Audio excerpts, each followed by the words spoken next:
I want to continue this talk on Metta. Metta is called an eternal law. In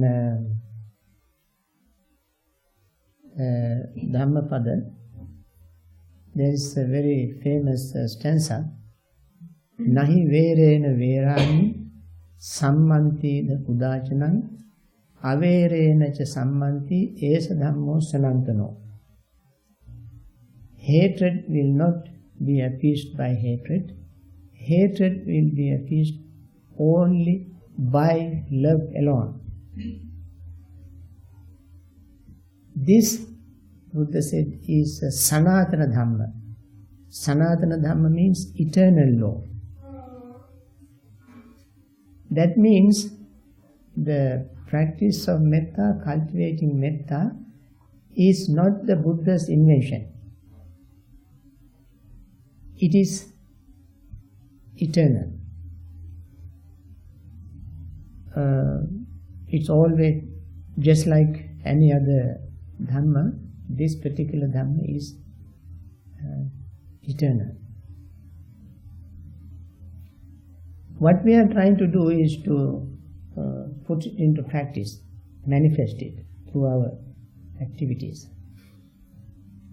You remember when we were having this round of Dhamma talks, I think one of you brought out the incident of Venerable Anuruddha, Bhaddiya and Bhagu.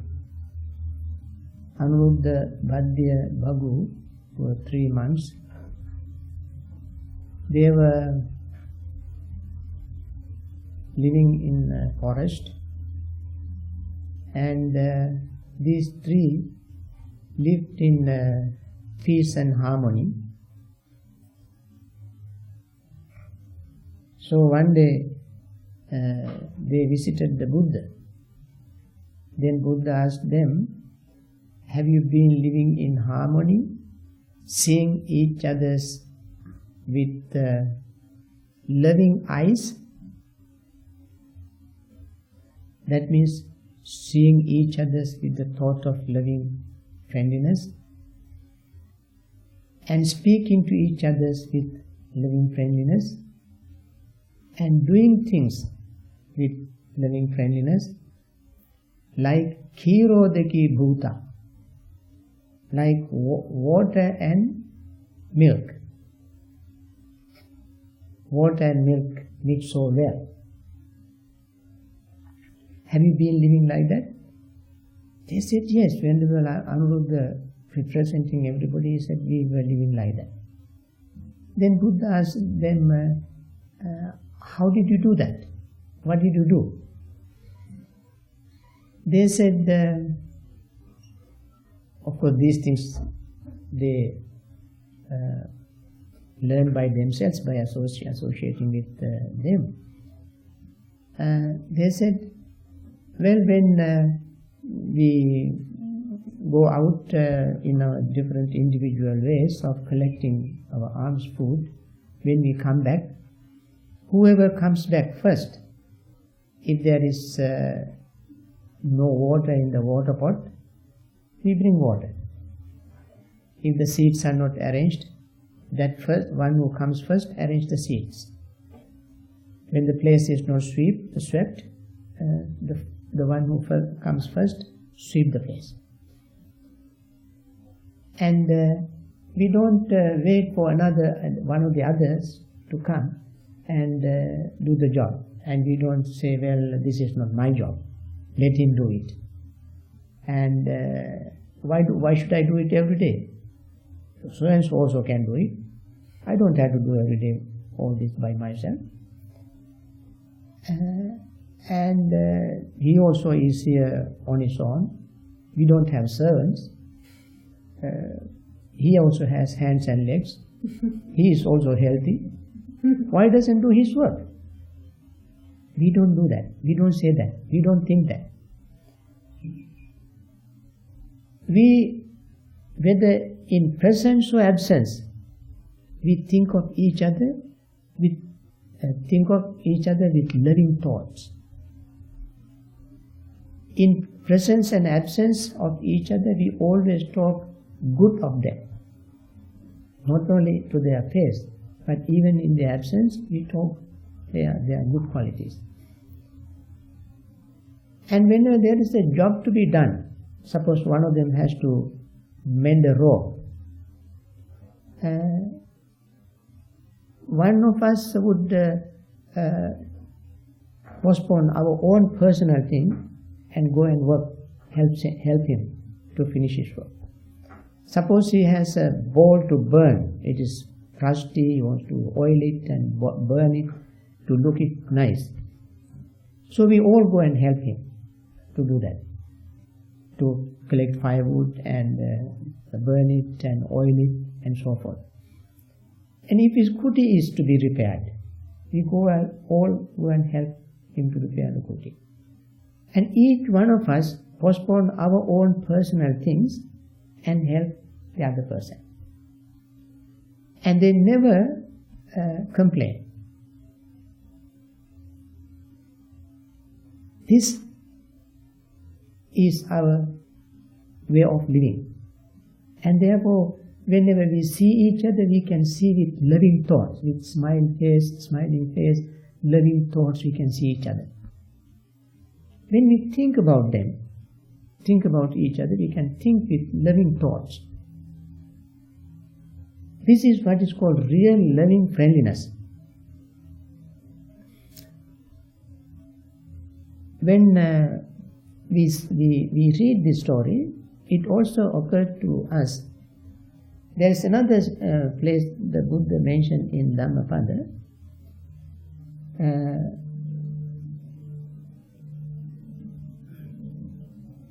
Attadattang parattena bahunapi nahapaye attadatta mabhinyaya sadatta pasutosya. That is, one should not neglect one's own duty on account of somebody else's work, no matter how great it is. One should not neglect one's own duty, postpone one's own duties on account of somebody else's duties, no matter how great it is. That means one must do one's own work. Now, these two seem to be a little contradictory. In the first place, when the Venerable Anuruddha and Bhante and Bhagu's incident was reported to the Buddha, Buddha praised them. That's wonderful. You are my sons. Whenever Buddha wanted to praise bhikkhus, he would say, you are my son. Buddha did not have so many sons. He had only one.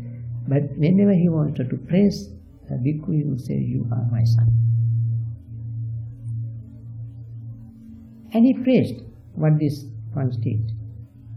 In the second place, Buddha himself said, don't postpone your work on account of somebody else's work. And that is what he told Venerable Ananda also. Venerable Ananda, Buddha repeatedly asked Venerable Ananda, don't postpone your work. Be vigilant, diligent, work out for your salvation and so forth. Now, these two appears to be contradictory, but actually they are not contradictory. What he meant from the second statement is that not this kind of mundane things. You can postpone your mundane things, but don't postpone your spiritual training, spiritual practice. Helping your friends, working together on mundane matters. You must help them, even at the expense of your own thing. But when it comes to spiritual matters, when it comes to development of your own mind, don't postpone that. In fact, in this case, in this 3 months case, Venerable Anuruddha, Bhante and Bhagu, what they were doing is not postponing in a real spiritual sense, they are not postponing their duty. They were not washing their robe, in order to help the other monks to wash his robe. By doing so, he cultivates his mind. By postponing washing his own robe, he develops his own mind to sacrifice, give up attachment to his own things. And therefore, in that case, he is not actually neglecting his duty by not washing the robe, but he actually doing his own duty in order to develop his own mind. So each and every one of them help each other. That helping each other is helping themselves to develop their own spiritual strength, spiritual mind, the thought of loving kindness. So what they were doing actually, mutually supporting each other to develop their loving, friendly thought. And so, Buddha said, there's another very beautiful sutta called Kosamya Sutta. In that sutta, he said, because you can cultivate this loving, friendly thought in 6 ways. That 6 ways are, you can cultivate this loving thought towards your associates, your colleagues, your friends, whomever you live with. And that is how actually we have to begin. We have to begin the practice. When we talk about the practice of developing loving, friendly thoughts, it sometimes, as some people asked in the questions, sometimes appears to be very abstract. Very abstract. But actually it is not abstract. It is the real, practical, living practice. Because we have to work with fellow beings, whether in the family or in the society, in the community, monastic community, lay community, whatever. Wherever we live, we always have other beings around us. So we have to work with them. So Buddha said, say suppose you are living in a small community, and you must learn how to cultivate this thought of loving friendliness within the community. You practice it by your thoughts, whether in the presence of other fellow monastics, fellow Sangha members, or in their absence. Cultivate this thought. Cultivate the thought of friendship, friendliness. This is the first. Second, speak of them in presence as well as in absence with friendly thought. Don't say very sweet, beautiful, praising words in front of them and stab behind their back, or gossip about them, say bad things about them. So and so is such and such. I don't know how to deal with so and so. So and so appears to be such and such. I am living with so and so, but so and so does such and such, and so forth. Don't say in that sense. What you say in presence of that person, you must maintain that even in the absence of that person. If you have something wrong, bad to say, don't say it. Swallow it. Keep to yourself. If you have something to tell it to the person in private. My dear brother, monk, my sister, nun, my lay follower, friends, so and so, on such and such a day, you did such and such a thing. I don't think that is very good. I think we must work out something to get rid of that. That is very good for you, good for all of us. I'm not going to gossip about it with others, but I just want to mention this to you. This is very good for our friendship, our community, our development of spiritual practice, our mindfulness, our loving, friendly thoughts. This is very good. That is why I am telling you, don't take it, don't misunderstand me, and so forth. You can tell the person to the face if there is a problem. Instead of going behind the person and tell everybody, I noticed so this such and such, I don't think it is good. So Buddha said, talk about other members of the community with the loving thought in the presence as well as in absence. That is the second way of cultivating loving, friendly thought. It is not something abstract. We are dealing with living human beings. And when we deal with living human beings, we always have to find out a way to communicate in a loving, friendly way. It is a very live thing, not an abstract practice.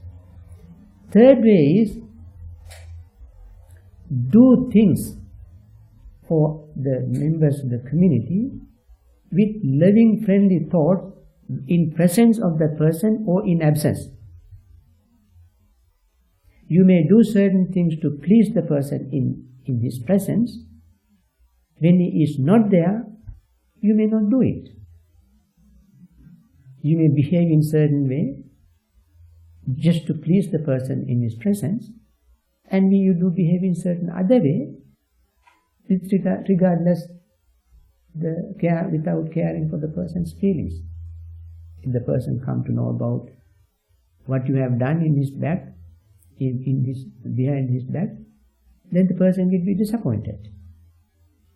So Buddha said, do things in his presence not only to please him, but even in his absence, do the same thing to please him. And don't maintain this double standard. That is the third way to practice loving, friendly thoughts. Fourth way is whenever you receive something material for your own use, maybe a bar of chocolate, share it with others to show your loving, friendly feeling. Share whatever you have with others, so that they will think, oh, this fellow has not forgotten us. He has such a generous heart. He is willing to share. So they also will have a similar attitude. When they receive something, they also will share. Something that you can share if you receive,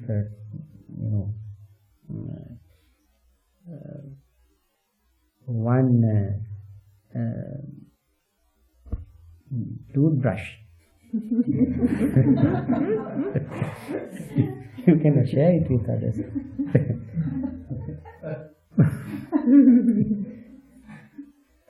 But if there are no other toothbrushes, everybody should be able to share them.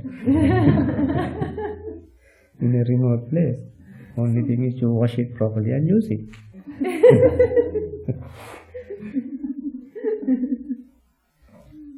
And the fifth way is whenever you have a new idea regarding the upliftment of the community, promoting our peace, and helping somebody for something, you have an idea. As soon as you get that idea, don't keep it to yourself. Share it with others, with loving, friendly thought. That idea may be regarding somebody's, perhaps your own improvement, and you tried it out, and it works, and you think, this is the best idea. Let me share it with my fellow members, so that they also will benefit from that. Says, suppose you devise a special method of memorizing certain things, remembering certain things, and you put it into work, and it works. You say, there's a secret of memorizing things. This is how I memorize things. You try it out. You can memorize things. So you can share it with our fellow members. That is the fifth way. The sixth way is whenever you learn Dhamma, new piece of Dhamma, don't keep it to yourself. Share it with others. If you have attained any state of spiritual attainment, share it with others of the community out of love and respect for them.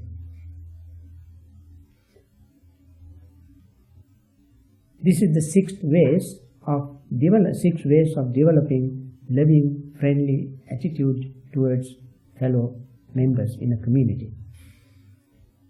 So, when one does all this, one always feels very soft, gentle within oneself. And Buddha I want to mention the benefits of loving friendliness. Perhaps all our members of our community know them by heart, but in a situation like this I must repeat them for the benefit of everybody else. Those members living here know them by heart, perhaps because we recite them, repeat them occasionally. The benefits, number one, Buddha said, Sukhang Supati. You sleep well. Of course, some people working very hard and several hours a day and so forth. Whenever they go to bed, they can sleep. There's no question about it. But that is not sleeping well. That is sleeping like pigs. Ranting, snoring, and that is not the good sleep. Good sleep is peaceful sleep. Sleep is peaceful. That is what Buddha meant. He said, and also this practice is called mind releaser, or releasing the mind, or liberating, mind liberator. Metta bhikkhave ceto vimuttiya. This is very beautiful statement. Metta bhikkhave ceto vimuttiya. Ceto vimutti means liberating the mind. Mind will be liberated from greed, hatred, tension, worry, anxiety, fear, and so forth. And therefore it is called mind softener, mind gentler, that which makes the mind gentle, mind softener. Metta bhikkhave ceto vimuttiya asevitaya. Asevita means associating with this thought. Asevitaya bhavitaya, cultivating it. When you cultivate it again and again, that has an effect. Parichitaya means repeating. Parichita means make it a habit. Asevitaya, bhavitaya, parichitaya, anuttitaya. Anuttitaya means you get up with that. Every moment you wake up with that. Stand up with that. Parichitaya, asevitaya, bhavitaya, anuttitaya, parichitaya,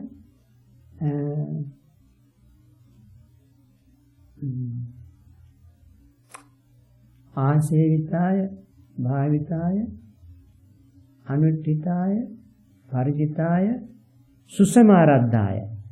Susamaradha means well started.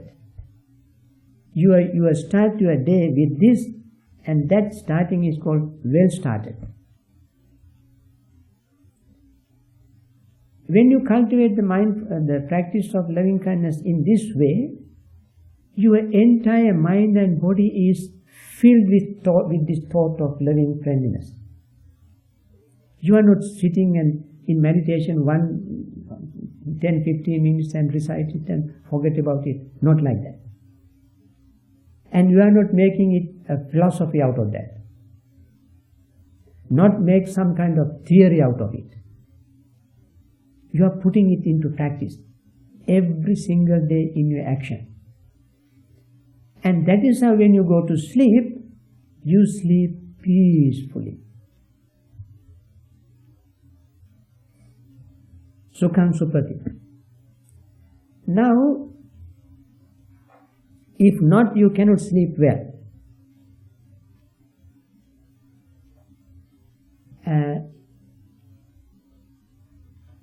You cannot sleep, otherwise you cannot sleep well when the mind is filled with, this is loving friendly thought, loving friendliness. If the other kind of love, this is what is called Metta. This has this effect. When you cultivate Metta, you can sleep well. So I want to show you the difference between, somebody asked me yesterday, why don't we say love instead of loving friendliness? I try to draw some distinction between this and this. Loving friendliness has calming, soothing, comforting effect. Other kind of love has agitating, exciting effect. And when that is aroused, you cannot sleep. You cannot sleep. You will be keeping tossing in the bed, thinking of all kind of things when you have other kind of love. I remember there was somebody came here, a girl. She told us a story. She said she had a boyfriend. One winter, in the dead of winter night, she became so passionate and just got up, and in a nightgown, without shoes, without anything, she walked on snow for 1 mile to meet this boy. On the snow, in the dead of night, in the dead of winter. She could not sleep. So, see the difference between this love and that love? This love puts you to sleep.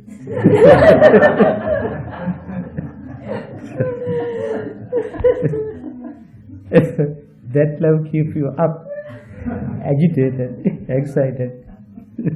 So she walked and walked. When she arrived there, knocked on his door. He got up. He got so angry. He beat her up and took a broom and broke her leg. He was so cruel. And still this girl loved him. So, if you cultivate this kind of loving friendship, loving friendliness, nobody will beat you up.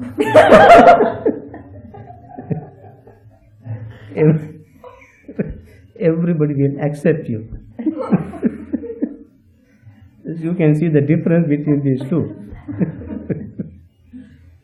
So, Buddha said, if you cultivate this loving friendliness, you become calm, peaceful, quiet, relaxed, you can sleep. sleep well.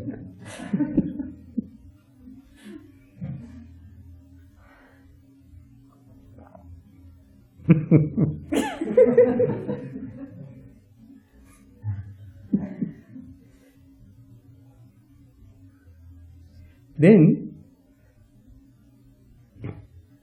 as a result of sleeping well, you get up well. Get up well, you feel fresh when you get up in the morning. Your sleep was not very troublesome sleep, because it was very peaceful sleep. Body is calm, mind is calm, nerves are calm, senses. When you get up, you feel calm, you feel peaceful, you feel really happy next morning. You don't feel grouchy, grumpy next morning, because your sleep was very, very comfortable, very good.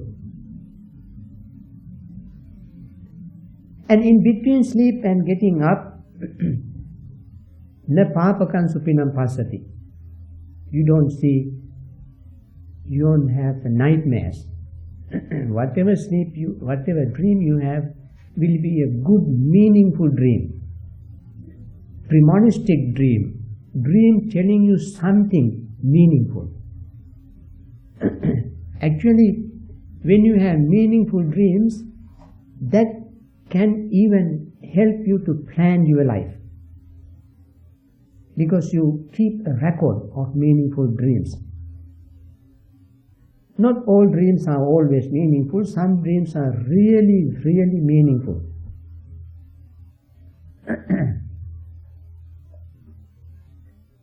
So you can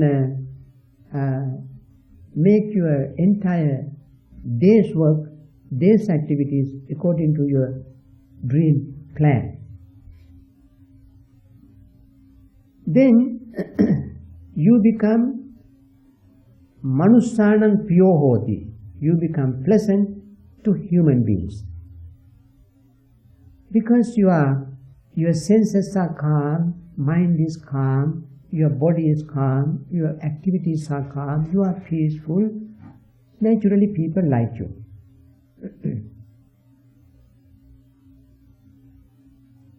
Then, amanussanam piyohoti. You become pleasant even to non-human beings. Like demons, devils, spirits, goblins, animals. We believe there are all sort of beings in the world. You remember the background of Karaniya Metta Sutta? Karaniya Metta Sutta, the sutta we recited in one of our loving kindness recitals. We recite it at lunchtime and so forth every day. The background of that sutta is also very important. Why the Buddha? That is, when you read that sutra very mindfully, carefully, there is not one single word without any meaning, without to throw away. Every word in that sutra has a very beautiful meaning, very well, neatly organized sutra. It works like a magic, because it is so beautifully arranged, meaningfully read. What you call taught. There were a group of 60 monks who went to a forest to meditate. When they went to the forest, the forest tree deities were very pleased to receive them. And they came down from their abodes to help these monks. But these deities never thought they are going to stay there very long. They thought, well, tomorrow after lunchtime they will leave. Because this is rather inconvenience for the deities to be always on guard, guard on their senses and be always alert and mindful when these meditative monks were around. That was rather not their usual way. That is sort of a special way. Only temporarily they can do it, not for a long time. And therefore it was rather inconvenient to them. Therefore they thought, tomorrow these monks will leave. When tomorrow came, they did not leave. Went, collected their food, came back to the monastery, forest. Then they said, maybe tomorrow they will leave. Third day, tomorrow they will leave. Fourth, they waited for about a whole week. These monks were not leaving. So their love and respect slowly dwindled down and became weak, and that all turned into contempt and dislike, disappointment and resentment, and they began to resent these monks. But they cannot do anything about them. So they devised a method. They said, well, let us bring some heads without bodies and bodies without heads, human heads and human bodies separately, and spread here and there in the forest.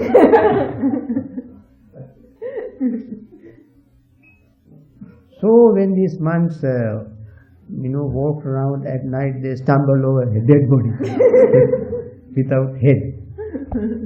Or sometimes they stumble over head without body. Stinky, lot of flies and worms, and so ugly, smelly, bloated and ugly. So these monks got all one after the other. All of them began to fall sick. And they were throwing up, and they had high fever, and they could not sleep, they could not meditate, they were so frightened. They thought, boy, this is not the place for us to live. So they decided to leave the forest. So the deities were very happy. So they were supposed to stay there for 3 months. They stayed there only 1 week. When they returned, Buddha asked them, why did you return so quickly? You are supposed to be there for 3 months. They said, sir, that is not the place for us. Why not? Then they told him the story. We have such and such a problem. Therefore, we cannot stay there. Buddha said, no, you must go back.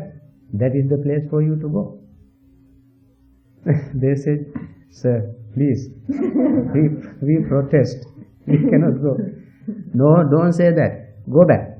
That is the good place for you to meditate. These monks say, how can we meditate? Under this circumstance, how can we meditate? I mean, please, sir, don't force us to go. We protest. No, because listen, you must go there. Listen. First time you went there without a weapon. That is why all these problems came to you. This time you go with a weapon. They began to wonder, what kind of weapon? A club? Or knife? Or gun? What? Buddha said, no, those are not powerful enough. To drive away those evil spirits, clubs is not powerful, gun is not powerful, even a bomb is not powerful. They are more powerful than that. This time you take Metta. This time you take loving friendliness with you. You learn it, practice it, feel yourself and fill yourself with these thoughts in your mind without any fear, any hesitation. You go there. That is why I say this sutra is so powerful, so beautifully arranged. When you read it again and again, when you read very carefully, mindfully to see the meaning of the sutra. It is so powerful. Second time they went there, and Buddha said, before you enter the forest, you sit at the periphery of the forest, the boundary. And there, you all recite the sutra. And you all meditate on loving friendliness. Don't let any scruple of hostile, angry thought enter your mind. Don't let an iota of angry thought enter your mind. You must charge your mind with loving friendliness.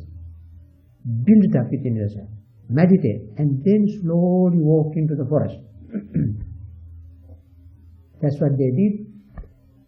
These deities were amazed the way they themselves began to feel very comfortable, very peaceful with these monks. This time they welcomed them. Not only welcomed them, they cleaned their places, arranged their seats, and every single day until these monks left the place, they helped these monks to stay there. I think that's a very beautiful story of practicing loving friendliness. We all must remember that. Therefore, Buddha said, "Amanussanang piyo hoti." Those who practice loving friendliness are loved by non-human beings. Not only that, devata rakkanti. You know, I have another little story to tell you about non-human beings. This also is a very true story. The other story I learned from Buddhist texts. This story is my own personal experience. When I was in Malaysia,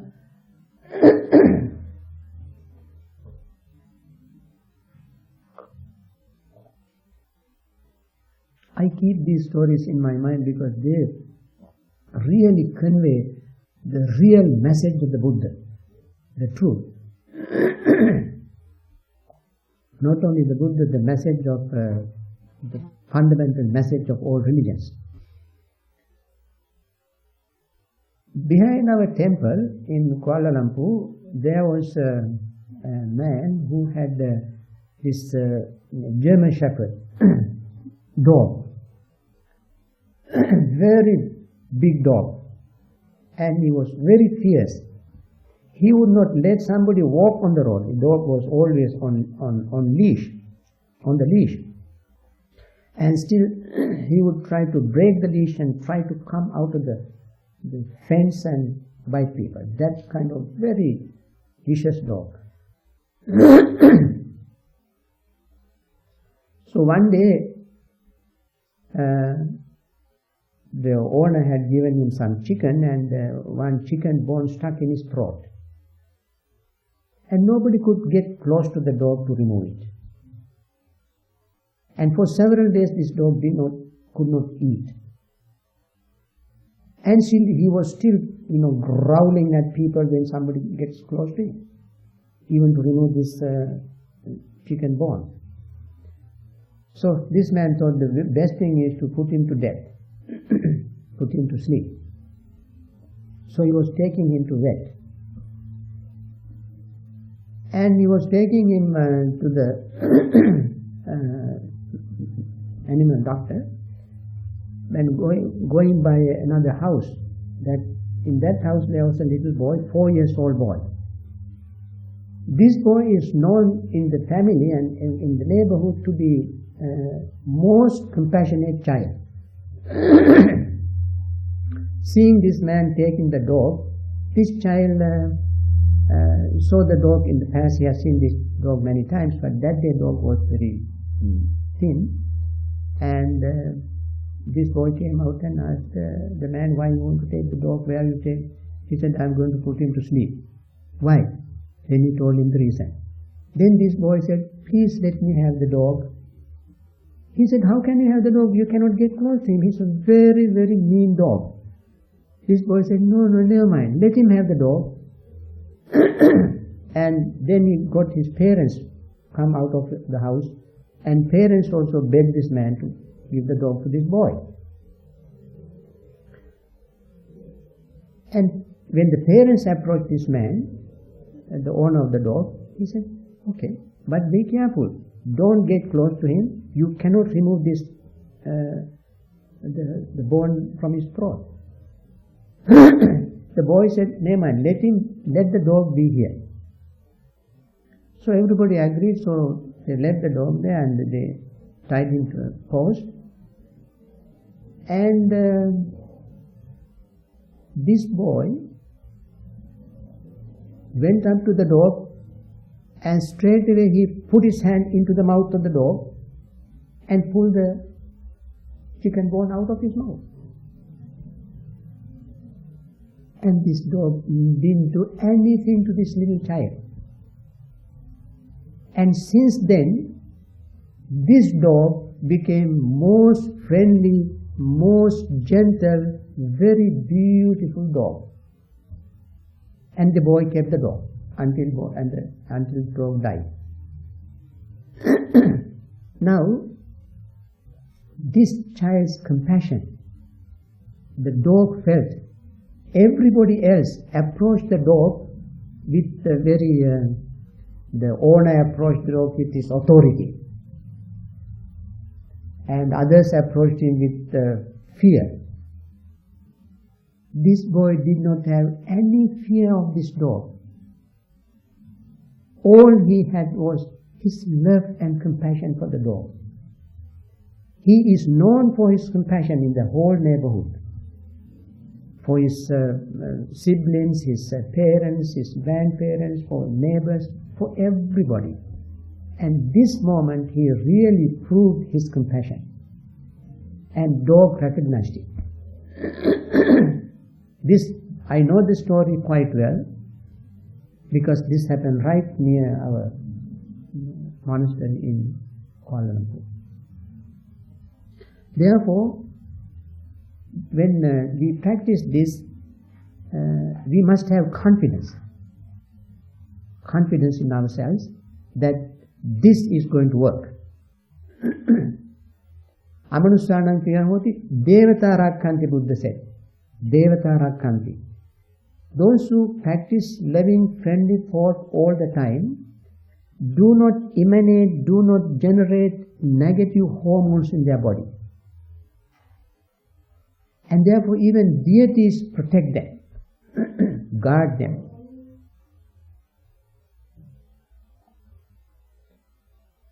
Then, Nasa Aggiva Visangva Sattangva Kamati. Those who practice loving, friendly thought will not be affected by poison, fire and weapons. That sounds a little far-fetched, but it has meaning in it.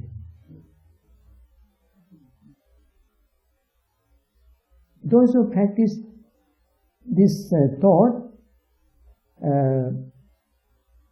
are generally calm, peaceful.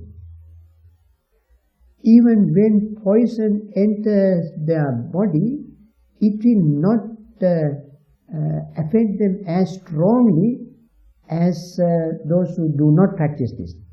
It will work very slowly. There will be plenty of time to treat the person.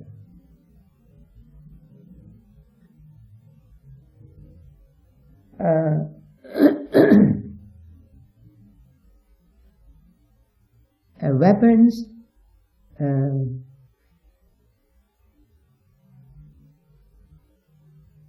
we know stories about people who go to shoot somebody.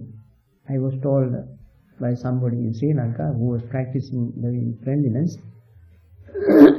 He told us a story that there was a period in Sri Lanka where everybody was killing everybody else. And many people were killed like that.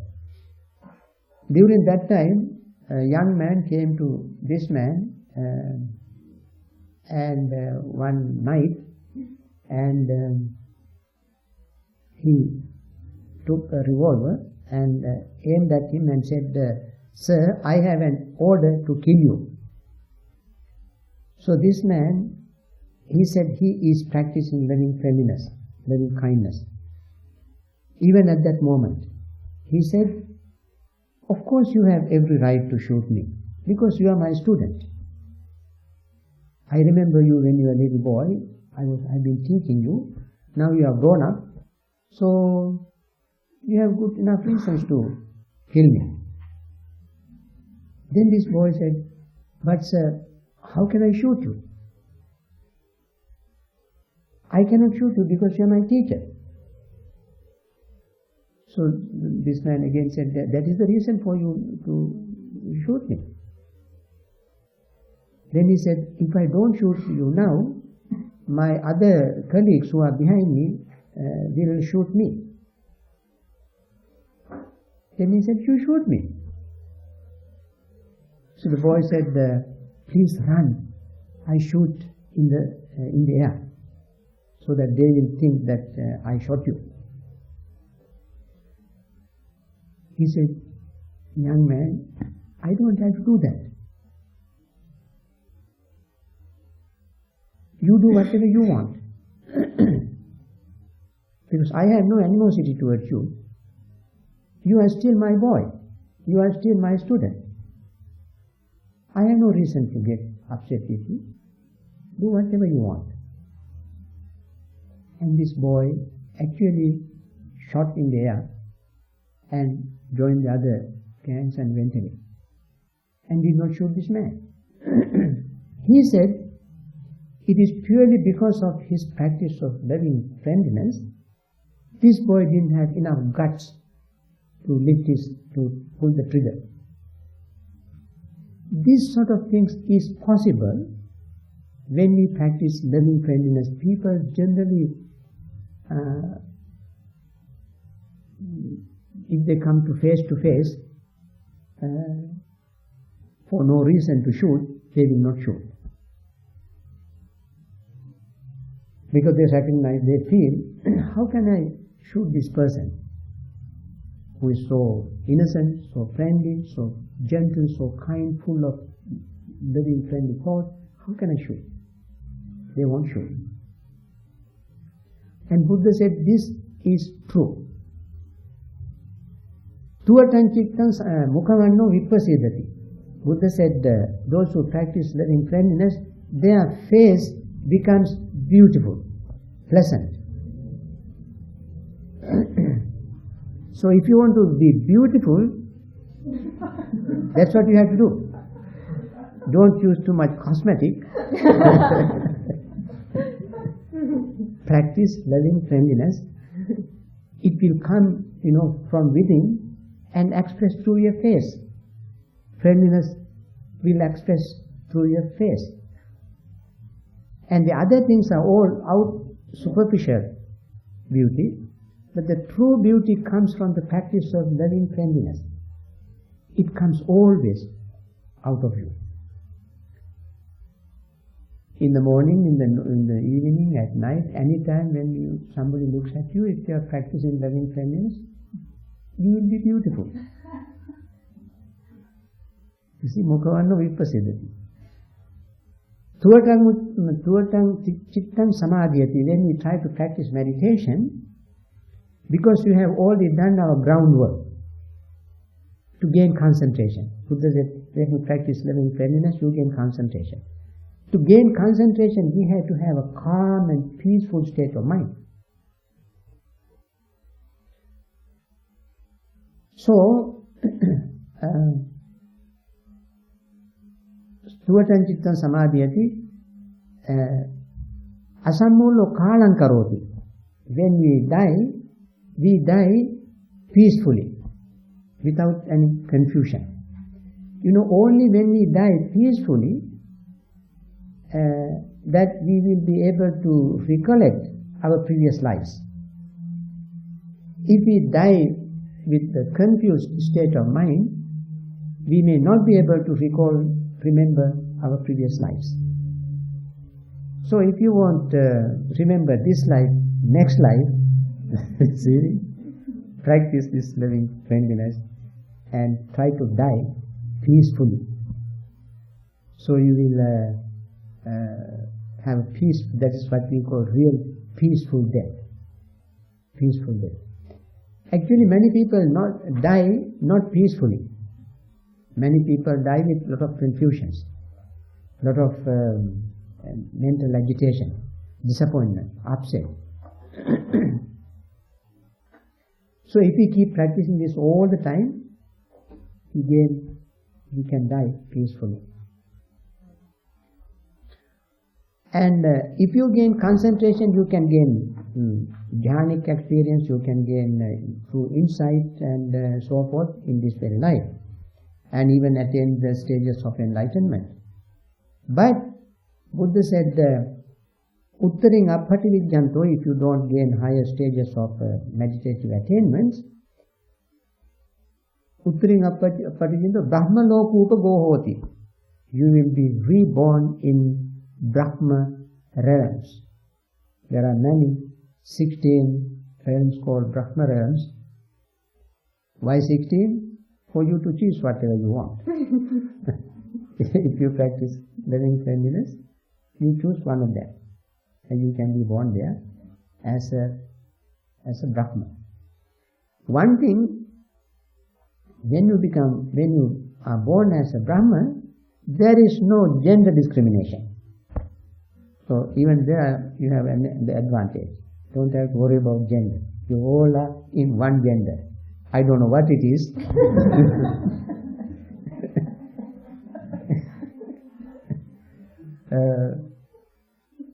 You will be born there. So I think this is enough for the Dhamma talk. And if you have questions, perhaps we can answer them in the evening.